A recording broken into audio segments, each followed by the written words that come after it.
সকাল কিংবা সন্ধে দুটো সময় কিন্তু মুখরোচক টিফিন রেসিপি আমরা সবাই খুব পছন্দ করি। আর আজকের রেসিপিটা টিপস সহ তোমাদের সাথে আমি শেয়ার করতে চলেছি। অবশ্যই লাস্ট পর্যন্ত দেখার অনুরোধ রইল। প্রথমেই কিন্তু কড়াইতে জল গরম করে তার মধ্যে চাউমিনগুলো টুকরো করে দিয়ে দেবো। তারপর 2 সেকেন্ড মতো সেদ্ধ করে নেব। বেশি সেদ্ধ করলে কিন্তু ঝরঝরে হবে না, আর চাউমিন ঝরঝরে না হলে কিন্তু মোটেও খেতে ভালো লাগে না। এরপর অল্প পরিমাণে তেল দিয়ে ডিমটাকে একটি পাত্রে ভালোভাবে লবণ দিয়ে কিন্তু ফেটিয়ে নিতে হবে। তারপর কিন্তু তেলের মধ্যে ডিমটাকে ছেড়ে দিয়ে ভালোভাবে ভেজে নিতে হবে।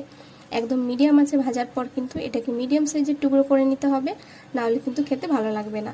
আর অবশ্যই যারা এই পর্যন্ত দেখেছো ভিডিওটা অবশ্যই লাইক করে দিও এবং সুন্দর একটা গঠনমূলক কমেন্ট করে কিন্তু আমার পাশে থেকো। তারপর কিন্তু ওই কড়াইতে অল্প তেল গরম করে ওর মধ্যে কিন্তু আমি চাউমিনটাকে দিয়ে দেবো। চাউমিনটাকে হালকা কিন্তু তেলের মধ্যে ফ্রাই করে নেব। তারপর কিন্তু এর মধ্যে অ্যাড করে দেবো চাউমিনের যে মশলা, সেই মশলাটাই তোমরা চাইলে ওটা স্কিপ করতে পারো বা তোমরা চাইলে ওটা দিতে পারো। তারপর কিন্তু গুঁড়ো করা ডিমগুলো দিয়ে এবং কাঁচা পেঁয়াজ দিয়ে ভালোভাবে নাড়াচাড়া করে নেব। তোমরা চাইলে এর মধ্যে আরও আলাদা সবজি তোমরা অ্যাড করতে পারো। লবণ দিয়ে হালকা নাড়াচাড়া করলে কিন্তু আমাদের তৈরি এই মজাদার চাউমিন টিফিন রেসিপি।